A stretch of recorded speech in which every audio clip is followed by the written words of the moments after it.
తిరిగి చూడు ఎంతమంది మహిళలు ఉన్నారు, పురుషులు ఎంతమంది ఉన్నారు. సో 20 లక్షల ఉద్యోగాల్ని నారా చంద్రబాబు నాయుడు గారు ప్రకటించారు. ఈ 20 లక్షల ఉద్యోగాలు భర్తీ అయిన పిమ్మట ఇంకా నిరుద్యోగులు మిగిలిపోతే వారికి నిరుద్యోగ భృతి కింద 3,000 రూపాయల పింఛన్ ఏర్పాటు చేశారు.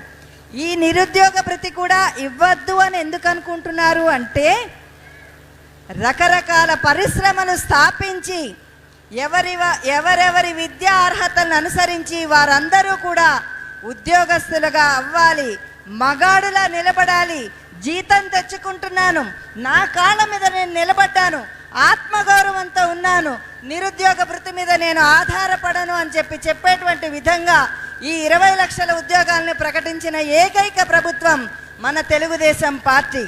అవునంటారా? మనలో ఒక మాట మాట్లాడుకుందామండి. ఏవో చిన్న చిన్న గొడవలు అవుతూ ఉంటాయి కదా, ఇంట్లో అలుగుతూ ఉంటాం. అవునా? అలిగినప్పుడు ఏం చేస్తాం? ఏదో అక్క దగ్గరికి వెళ్తాం, పుట్టింటికి వెళ్తాం, చెల్లి వాళ్ళ ఇంటికి వెళ్తాం, ఆడపడుచు దగ్గరికి వెళ్తాం, వెళ్ళిపోదాం, బస్సు ఫ్రీ, ఎప్పుడు కావాలంటే అప్పుడు వెళ్ళిపోదాం. మళ్ళా మగాళ్ళ తిక్క తీరిన తర్వాత మళ్ళీ అదే బస్సులో ఫ్రీగా వెనక్కి వచ్చేద్దాం. ఓకేనా? అందుకోసం అని చెప్పి మన మహిళలందరికీ కూడా ఉచిత ఆర్టీసీ బస్సు ప్రయాణాన్ని నారా చంద్రబాబు నాయుడు గారు మన తెలుగుదేశం మేనిఫెస్టోలో ఏర్పాటు చేయడం జరిగింది. అది 2వ సంతకంగా అధికారంలోకి రాగానే పెట్టేటువంటి సంతకం. సో మహిళామణులకి 3,000 రూపాయలు,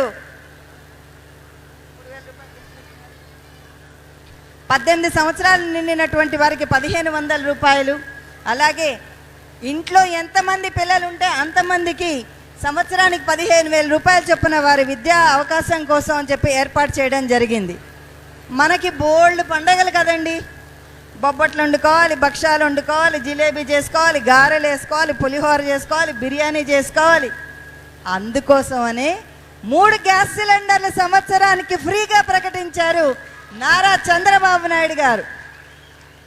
ఇక్కడికి వచ్చాక నాకు తెలిసింది ఏంటంటే, హిందూపూర్లో కోవా బొబ్బట్లు చాలా బాగుంటాయి, కొబ్బరిలోజు బొబ్బట్లు చాలా బాగుంటాయని.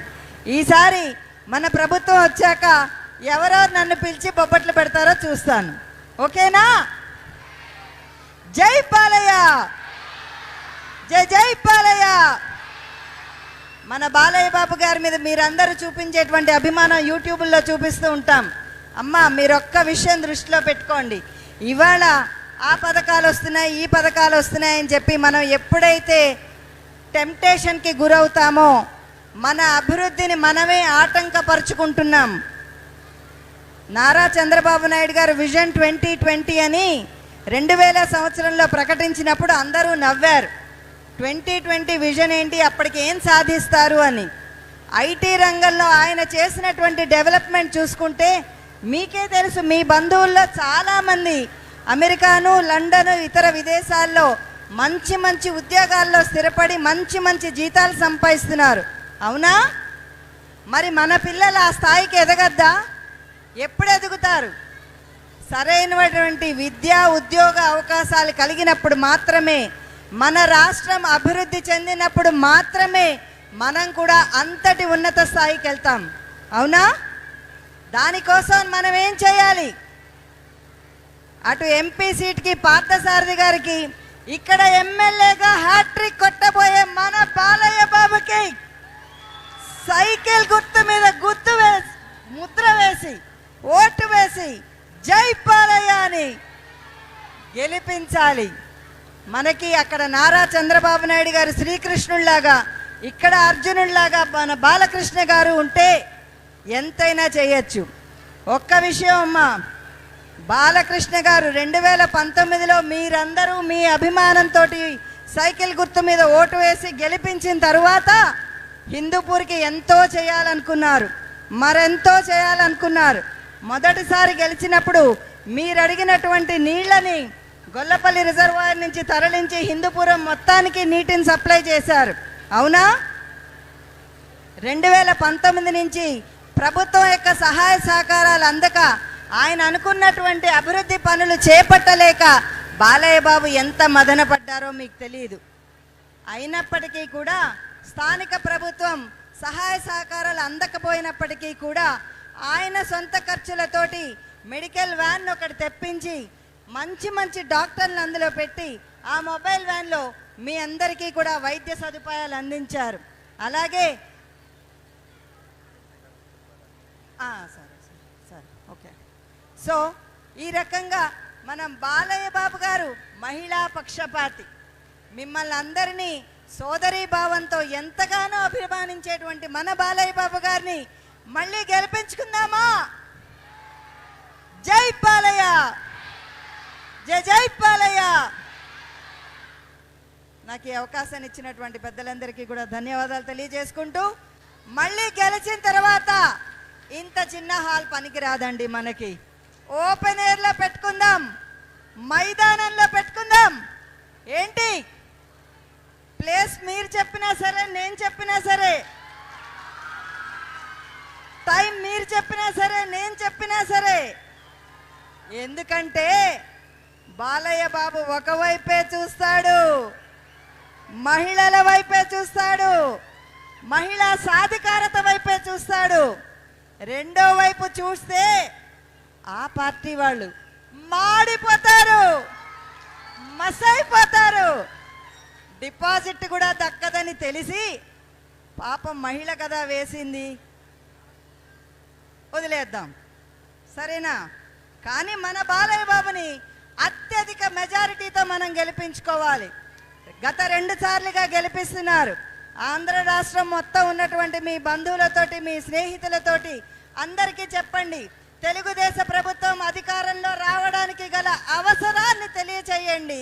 తెలుగుదేశం పార్టీ సైకిల్ గుర్తు మీద ఓటు వేసి మళ్ళీ మన నారా చంద్రబాబు నాయుడు గారిని స్టేట్లోను, మన బాలయ్య బాబుని హిందూపూర్లోను గెలిపించుకొని మళ్ళీ విజయోత్సవ సంబరాల్లో కలుసుకుందాం. జై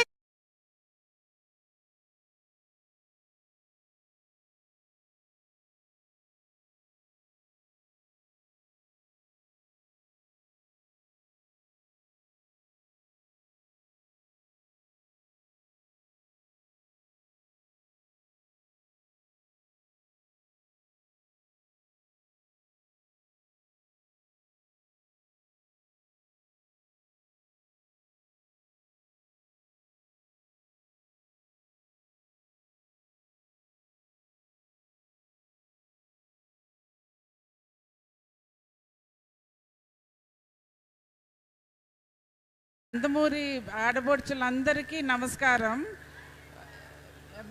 ఎంతో అభిమానంతో మీరందరూ వచ్చి ఇక్కడ చాలా ఓర్పుగా కూర్చుని ఇవన్నీ ఈ కార్యక్రమం సక్సెస్ చేసినందుకు చాలా సంతోషం అండి.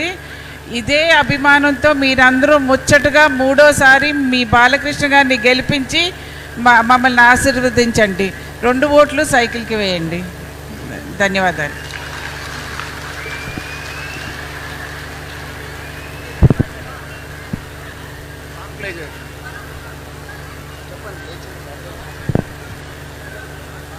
ఇప్పుడు మన మహిళల కోసం ఒక సాంగ్ అమ్మా.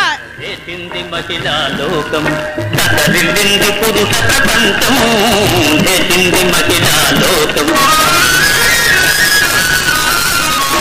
ఎప్పుడో తెచ్చనువే మనగారు, అప్పుడే తెచ్చను బ్రహ్మంగారు, ఎప్పుడో తెచ్చనువే మనగారు, అప్పుడే తెచ్చను బ్రహ్మంగారు.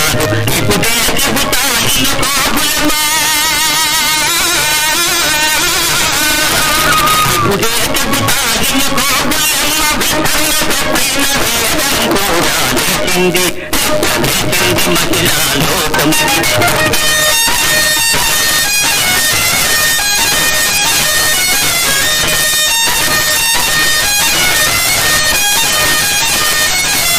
పల్లెటూళ్ళలో పంచాయతీలు,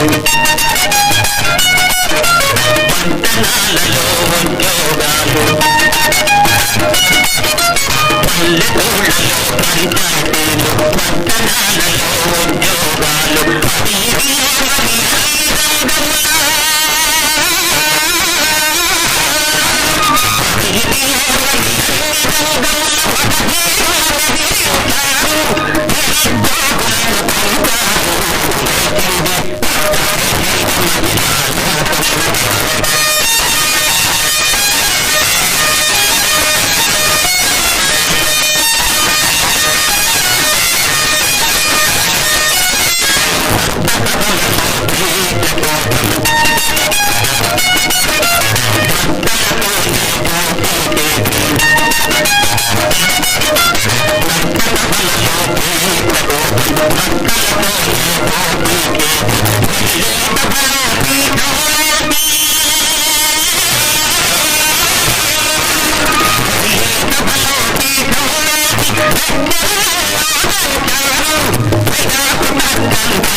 ఏమా లేచారా, నిద్రపోయారా?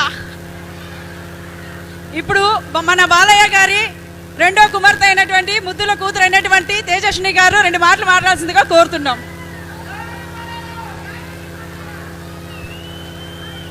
అందరికీ నమస్కారం. వినపడుతుందా?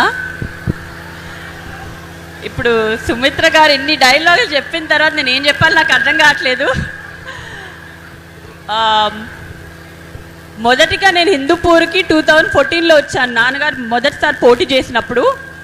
దాని తర్వాత మళ్ళీ 2019లో వద్దాం అనుకున్నాను, కానీ అప్పుడు భరత్ గారు మొదటిసారి పోటీ చేయడం వల్ల అప్పుడు రాలేకపోయాను.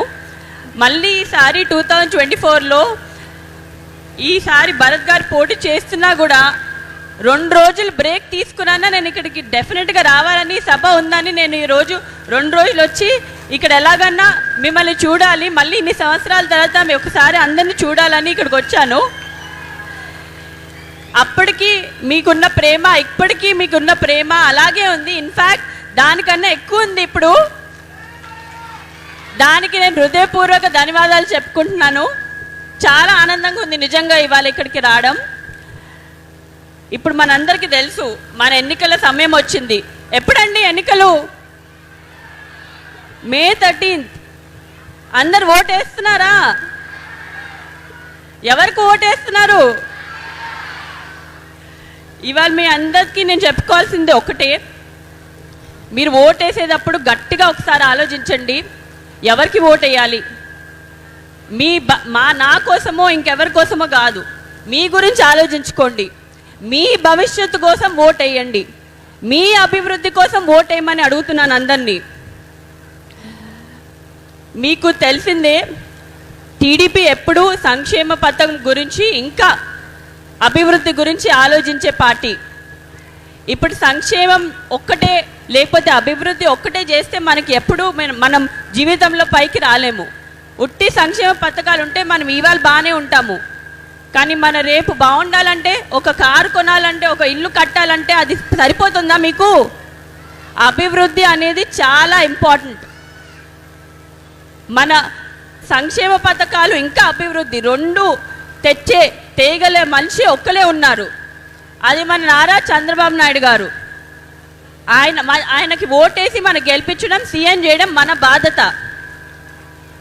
అదే కాదు, హిందూపురానికి ఎమ్మెల్యేగా ఇప్పుడు కరెంట్ ఎమ్మెల్యే ఇంకా మళ్ళీ ఎమ్మెల్యే అభ్యర్థిగా పోటీ చేస్తున్న నందమూరి బాలకృష్ణ గారు నాన్నగారు మీరు 2 సార్లు గెలిపించారు ఆల్రెడీ. ఆయన చేసిన ఇక్కడ చాలా కార్యక్రమాలు. మొదటిగా మనం మాట్లాడాలంటే నీటి సమస్య మీ అందరికీ తెలిసిందే. నీటి సమస్య మొదటి ప్రయారిటీగా తీసుకున్నారు. అదే కాకుండా అన్న క్యాంటీన్ పెట్టారు. ఇక్కడ రోడ్లు కానివ్వండి చాలా కార్యక్రమాలు చేశారు మీకోసం, ఇంకా చేస్తూనే ఉంటారు. మనం సీఎంగా చంద్రబాబు నాయుడు గారిని, ఇక్కడ ఎమ్మెల్యేగా మన నందమూరి బాలకృష్ణ గారిని గెలిపించడం మన బాధ్యత. మీరందరూ సైకిల్ గుర్తుకే ఓటేస్తారని నేను ఆశిస్తూ నేను సెలవు తీసుకుంటున్నాను. థ్యాంక్ యూ అండి.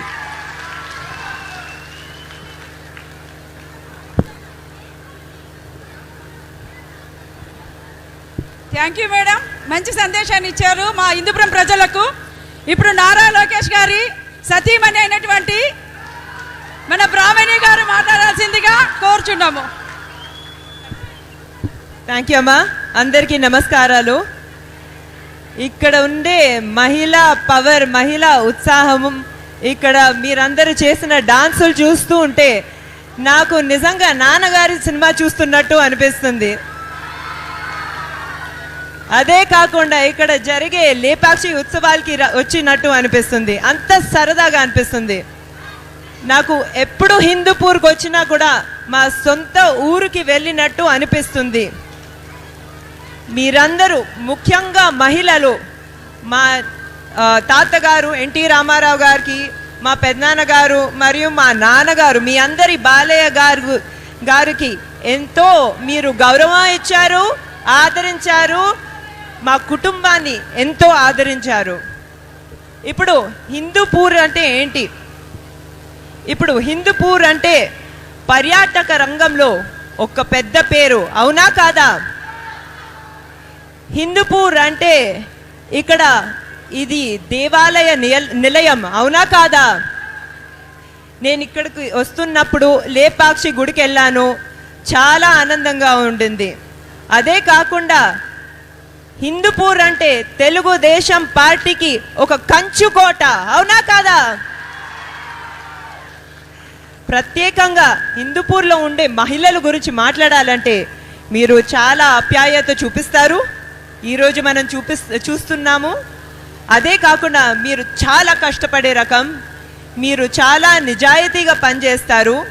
మీరు చుట్టూ ఉండే మహిళలు చాలా మంది కోసం ఒక ఆదర్శంగా నిలిచారు. మీ అందరితో సమయం గడపడం నాకు నిజంగా గర్వంగా ఉంది. ఇంత కష్టపడే మహిళల్ని, స్త్రీ శక్తిని ఒక మహాశక్తిగా తీర్చిదిద్దాలని మా కుటుంబం ఎంతో కృషి చేస్తుంది. మీ అందరి అన్నగారు, మా తాతగారు ఎన్టీఆర్ గారి గురించి మాట్లాడాలంటే ఆయన ఆంధ్ర రాష్ట్రంలో ఉండే మహిళలందరినీ తన సొంత కూతురులాగా చూసుకున్నారు. ఇప్పుడే చెప్పటం జరిగింది, భారతదేశంలోనే మొట్టమొదటిసారి మహిళలకి ఆస్తుల్లో సమాన హక్కు ఇచ్చినది ఎన్టీ రామారావు గారు. అదే కాకుండా మహిళలు విద్యావంతులు అవ్వాలని భారతదేశంలోనే మొట్టమొదటిసారి ప్రత్యేకంగా మహిళలకి ఒక యూనివర్సిటీ, పద్మావతి విశ్వవిద్యాలయం అనేది స్థాపించింది మన అన్నగారు. అదే కాకుండా మన మహిళలు రాజకీయాల్లో కూడా చాలా యాక్టివ్గా ఉండాలి, వాళ్ళు కూడా డిసిషన్స్ తీసుకోవాలని భారతదేశంలో మొట్టమొదటిసారి వాళ్ళు కూడా లోకల్ బాడీస్లో 33% రిజర్వేషన్ ఇచ్చిన ఘనత మన ఎన్టీ రామారావు గారిదే. అదే మార్గంలో చంద్రబాబు నాయుడు గారు కూడా మహిళలకి ఒక పెద్ద దిక్కుగా ఉన్నారు. ఆయన చేసిన మంచి పనుల గురించి మాట్లాడాలంటే ఆయన భారతదేశంలోనే పెద్ద స్థాయిలో డ్వాక్రా సంఘాల్ని ఏర్పాటు చేశారు. అదొక చాలా మంచి మోడల్ అయింది. డ్వాక్రా మహిళలు చాలామంది ఇక్కడ ఉన్నారు. మీరందరూ చాలా నిజాయితీగా, చాలా సిన్సియర్గా కష్టపడి పనిచేసి మీరు చేసే ఉత్పత్తుల్ని ఎక్స్పోర్ట్ కూడా చేసి మీ రుణాలు మీరు తీర్చి మీరు లాభాలు కూడా చేయటం మొదలుపెట్టారు. నాకు చాలా గర్వంగా ఉంది. డ్వాక్రా సంఘాలే కాకుండా పెద్ద కాలేజీల్లో అంటే మెడికల్ మరియు ఇంజనీరింగ్ కాలేజీలో రిజర్వేషన్ మహిళలకి మొట్టమొదట కల్పించింది మన చంద్రబాబు నాయుడు గారే. ఇప్పుడు మనం చూస్తున్నాము, ఎంతోమంది తెలుగు మహిళలు ఇంజనీరింగ్ చేసి డాక్టర్ అయ్యి వాళ్ళు వేరే వాళ్ళ మీద ఆధారపడకుండా వాళ్ళ కాళ్ళ మీద వాళ్ళు నిలబడగలుగుతున్నారంటే అది చంద్రబాబు నాయుడు గారి ఘనత. ఇవే కాకుండా మహిళల వంటగది బాధలు చూసి మహిళలకు ఉచిత గ్యాస్ కనెక్షన్ ఇచ్చింది మన చంద్రబాబు నాయుడు గారే. మా వారు నారా లోకేష్ గారు కూడా మంగళగిరిలో మహిళలకి స్త్రీ శక్తి అనే ప్రోగ్రాం ద్వారా ఎంతో చేస్తున్నారు. ఇప్పుడు మనము బాలకృష్ణ గారి గురించి మాట్లాడాలంటే ఆయన ఎప్పుడు మహిళా సాధికారత గురించి ఆలోచించే ఆయన. నాకు మా చెల్లెల తేజస్వినికి ఆయన చిన్నప్పటి నుంచి ఎంతో స్వేచ్ఛతో పెంచారు. ఆయన మాకు ఎప్పుడు చెప్పేవారు, మీరు వేరే ఎవరి మీద ఆధారపడకూడదు, మీరు బాగా చదువుకుని మీరు మీ కాళ్ళ మీద నిలబడాలని. ఆయన ఇచ్చిన ప్రోత్సాహం వల్ల ఆయన కొన్నిసార్లు మమ్మల్ని పొద్దున 4-5 ట్యూషన్లో దింపేవారు. ఎగ్జామ్స్ ఉంటే ప్రేమతో ఎగ్జామ్ సెంటర్లో దింపేవారు. చాలా పనులు చేశారు మా కోసం. అదే కాకుండా ఇప్పుడు ఏంటంటే నాకు చాలా చిన్న వయసులోనే పెళ్ళైంది. పెళ్ళైన తర్వాత కూడా నారా లోకేష్ గారితో పాటు నాన్నగారు ఎంతో నన్ను ప్రోత్సహించి పై చదువులకు అమెరికా పంపించారు, బయట ఉద్యోగాలు చేయడానికి సింగపూర్ పంపించారు. నన్ను ఆయన కొడుకులాగా చూసుకున్నారు, కూతురులాగా కాదు. నాకు అంత ఫ్రీడమ్, అంత ఇండిపెండెన్స్ ఇచ్చిన ఆయన నాన్నగారు. ఈరోజు దీనంతటి వల్ల నేను హెరిటేజ్ సంస్థని నడపగలుగుతున్నానంటే ఈరోజు తేజస్విని మా చెల్లెలు మా నాన్నగారిని జై బాలయ్య చేయగలిగిందంటే, అదే కాకుండా నేను ఇప్పుడు ఎన్టీఆర్ ట్రస్ట్ ద్వారా మరియు ఇండో అమెరికన్ క్యాన్సర్ హాస్పిటల్ ద్వారా ఇన్ని సేవా కార్యక్రమాలు చేయగలుగుతున్నానంటే అది నాన్నగారి సపోర్ట్ వల్ల, ఆయనకి మహిళల పట్ల ఉండే గౌరవం వల్ల. ఆయనకి ఏంటంటే ఆయన కోరిక, ఎలాగైతే నన్ను మా చెల్లెల్ని మా అమ్మగారిని ఎంత ప్రోత్సహించారో హిందూపూర్లో ఉన్న మహిళల్ని కూడా ఆయన కూతురులాగా ఎంకరేజ్ చేయాలి, ప్రోత్సహించాలి. వాళ్ళు కూడా చాలా పెద్ద స్థాయిలో పైకి రావాలనేది ఆయన కోరిక. ఇప్పుడు మనము నాన్నగారు ఇక్కడ చేసిన పనుల గురించి మాట్లాడాలంటే గత 10 సంవత్సరాలుగా మీ బాలయ్య మీ ఎమ్మెల్యేగా ఎన్నో సంక్షేమ మరియు అభివృద్ధి కార్యక్రమాలు చేయడం జరిగింది. అందులో కొన్ని నేను మీకు గుర్తు చేస్తాను. మీ అందరికీ తెలుసు, నాన్నగారు ఇక్కడున్న లేపాక్షి ఉత్సవాల్ని ప్రారంభించటంలో చాలా కీలక పాత్ర పోషించారు. దానివల్ల మన లేపాక్షి అనేది, మన హిందూపూర్ అనేది టూరిజం రంగంలో ఎంతో అభివృద్ధి పొందింది. అదే కాకుండా ఇక్కడున్న ప్రభుత్వ స్కూల్స్ మరియు హాస్పిటల్స్లో ఎంతో అభివృద్ధి చేశారు. అవే కాకుండా మన హిందూపూర్లో లేని సీసీ రోడ్లు, డ్రైనేజ్ సిస్టమ్లు ఇవన్నీ నిర్మించారు. అదే కాకుండా ఆయన చేసిన గొప్ప కార్యక్రమాలు నీటి సమస్య తీర్చటం. నాన్నగారు రైతుల బాగు కోసం హంద్రీ నివా ద్వారా చెరువులలో నీళ్లు నింపి ఇక్కడున్న రైతులు బాగుపడేలాగా చేశారు. అదే కాకుండా దశాబ్దాలుగా ఉండే నీటి సమస్యని తీర్చడానికి గొల్లపల్లి రిజర్వాయర్ నుంచి డైరెక్ట్గా ఒక పైప్ లైన్ వేయించి 200 కోట్ల రూపాయలు ఖర్చు పెట్టి పైప్ లైన్ వేయించి మన నీటి సమస్య శాశ్వతంగా ఇక్కడి నుంచి తొలగించారు. ఇప్పుడు ఎంతో మంది దీనివల్ల మన హిందూపూర్లో బాగుపడుతున్నారు. అదే కాకుండా ఈ ప్రోగ్రాంలు నిజం చేయటానికి, ఈ ప్రాజెక్టులు నిజం చేయటానికి ఆయన పట్టుదలతో ఎంతో కృషి చేశారు. ఇదంతా నేను చూశాను. ఆయన సెక్రటేరియట్కి వెళ్ళేవారు, అందరితో కలిసేవారు. ఈ ప్రోగ్రామ్స్కి అప్రూవల్స్ కోసం చాలా కష్టపడ్డారు. చాలా కాంపిటీషన్ ఉండేది, ఎన్నో ప్రోగ్రామ్స్ ఉండేవి. నిధులు కేటాయించారు, నిధులు టైంకి విడుదల చేసేటట్టు చూశారు. అదే కాకుండా ముఖ్యంగా ఈ ప్రోగ్రామ్స్ కోసం, ఈ ప్రాజెక్టుల కోసం వర్కులు టైంకి చేసేటట్టు చూశారు. నాన్నగారు నిజంగా మీ అందరి కోసం, మా కుటుంబ సభ్యులందరి కోసం ఎంతో కష్టపడ్డారు, కష్టపడుతూనే ఉంటారు. ఇప్పుడు 2019లో ఏమైందో మనందరికీ తెలుసు. ప్రతిపక్షంలో ఉన్నా కూడా నాన్నగారు ఎన్నో ప్రోగ్రాంలు చేయటం జరిగింది, అవునా కాదా?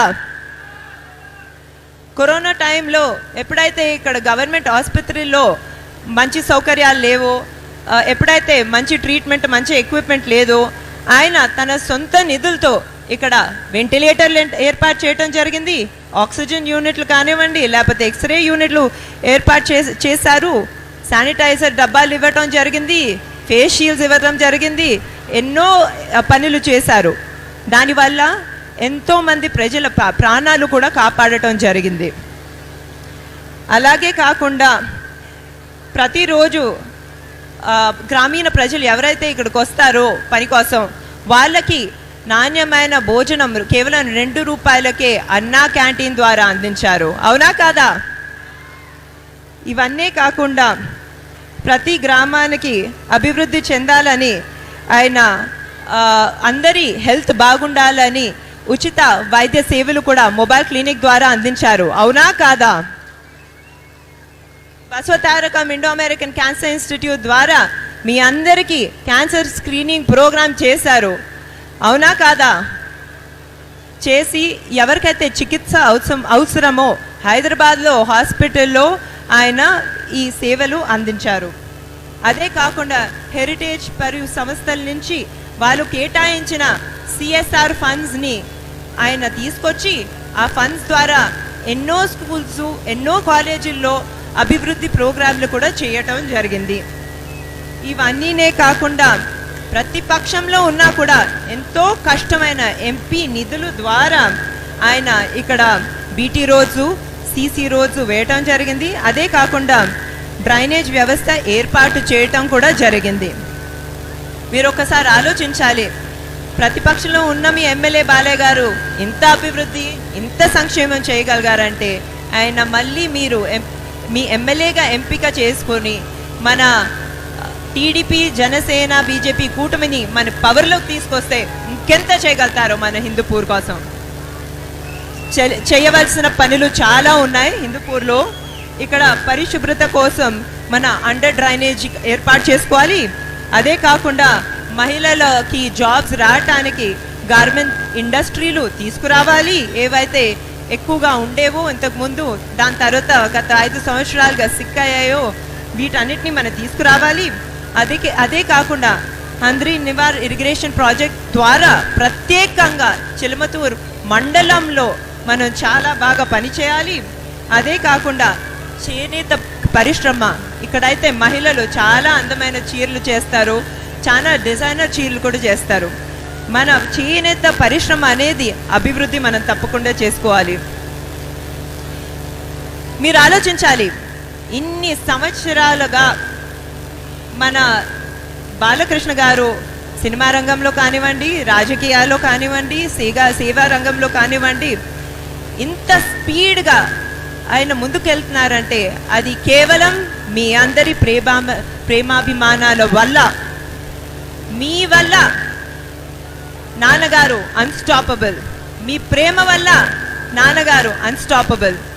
ఎంతోమంది ఆయనకి చెప్పడం జరిగింది, మీరు సినీ రంగంలో ఇంత సక్సెస్ఫుల్గా ఉన్నారు, ఇన్ని సంవత్సరాలైనా కూడా మీకు ఇటువంటి రాజకీయాలు ఎందుకు, ప్రత్యేకంగా ఇంత దిగజారిన కక్ష రాజకీయాలు ఎందుకు, మీరు హ్యాపీగా సినిమాలు చేసుకోవచ్చు, మీరు హ్యాపీగా అన్స్టాపబుల్ షో చేసుకోవచ్చు కదా అని. ఆయన చెప్పేది ఒకటే విషయం, హిందూపూర్ అనేది నేను పుట్టిన గడ్డ లాంటి చోట. నేను హిందూపూర్ని భారతదేశంలోనే ఒక మోడల్ నియోజకవర్గంగా తీర్చిదిద్దుతాను అని చాలా డిటర్మినేషన్తో చెప్పటం జరిగింది. ఇప్పుడు తెలుగుదేశం పార్టీ నేను ఇంతకుముందు చెప్పినట్టు ఎప్పుడు మహిళల గురించి మహిళా సాధికారత గురించి ఆలోచించే పార్టీ. ఇంతకుముందు సుమిత్ర గారు, అమ్మగారు, తేజస్విని ఆల్రెడీ చెప్పారు ఎంత ఫోకస్ మేము పెడుతున్నాము. మీరందరూ బాబు గారి సూపర్ 6 చూసారు, అవునా కాదా? నిన్న రిలీజ్ చేసిన మేనిఫెస్టో చూసారు, అవునా కాదా? అందులో మహిళల మీద ఎంతో ఫోకస్ పెట్టడం జరిగింది, అవునా కాదా? ఇప్పుడు కొన్ని పథకాల గురించి చెప్పాలంటే ప్రతి మహిళకి ప్రతి నెల 1500 రూపాయలు ఇవ్వటం జరుగుతుంది, ఇది గ్యారంటీ. అదే కాకుండా ప్రతి విద్యార్థికి 15,000 రూపాయలు ప్రతి సంవత్సరం ఇవ్వటం జరుగుతుంది. మీకు 2 పిల్లలు ఉంటే 30,000 రూపాయలు మీ పిల్లల విద్యకి దక్కుతుంది.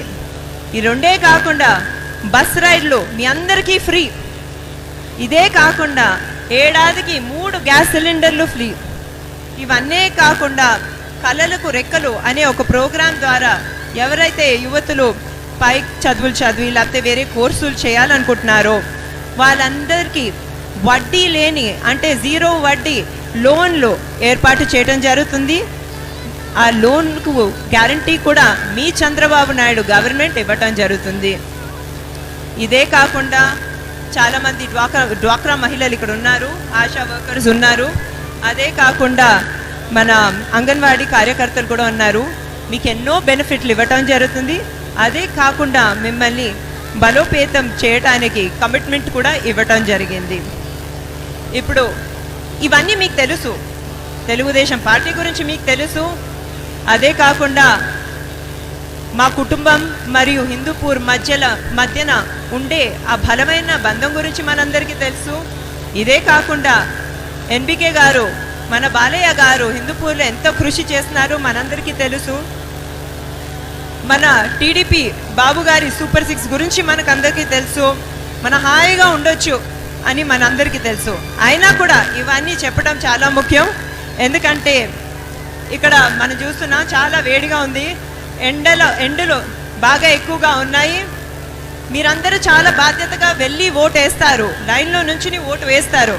కానీ మీ చుట్టూ కొందరు ఉంటారు ఎవరైతే చాలామంది వేస్తున్నారు కదా మేము ఓటు ఎందుకు వేయాలి అని అనుకునేవాళ్ళు. మీరు తప్పకుండా వాళ్ళందరి దగ్గరికి వెళ్ళి మన ఓటు హక్కును వినియోగించుకోవాలని మీరు చెప్పాలి. అది మన బాధ్యత, మీ బాధ్యత. అదే కాకుండా చాలామంది అనుకుంటున్నారు, ఇంకా ఆలోచిస్తున్నారు, మీరు కాదు చుట్టూ ఉండేవాళ్ళు కొందరు, ఎవరికి ఓటు వేయాలా, ఒక ఓటు ఇటేస్తాము ఒక ఓటు అటేస్తాము అని చాలామంది అనుకుంటున్నారు. మీరందరూ వాళ్ళకి గుర్తు చేయవలసిన విషయం ఏంటంటే ఎవరి హయాంలో మనం బాగుపడతాం, ఎవరి హయాంలో మన భవిష్యత్ తరాలు బాగుపడతాయి, ఎవరి హయాంలో మన ఆంధ్ర రాష్ట్రపు పునర్వైభవం మనం తిరిగి తీసుకొస్తాము అని ఆలోచించమని మనం గట్టిగా బలంగా అడగాలి. మీరు తప్పకుండా ఇందులో సపోర్ట్ చేస్తారనే నమ్మకం నేను తెలుపుకుంటూ, అదే కాకుండా మహిళలు ఏం చేయాలని ఆలోచించినా కూడా దాన్ని తప్పకుండా చేస్తారు. ఇది మీరెప్పుడు గుర్తుపెట్టుకోవాలని చెప్తూ నేను మళ్ళీ ఈ ఆపర్చునిటీ ఇచ్చినందుకు థ్యాంక్స్ చెప్పుకుంటూ నేను సెలవు తీసుకుంటున్నాను.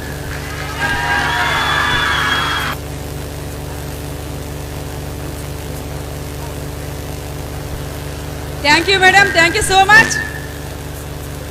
భర్త సుఖాల్లోనే కాదు సంతోషాల్లోనే కాదు కష్టాల్లో కానీ తోడుండి నడిపించినటువంటి మన బ్రాహ్మణి మేడం గారికి మన మహిళల తరఫున హృదయపూర్వక ధన్యవాదాలు తెలియజేస్తూ థ్యాంక్ యూ సో మచ్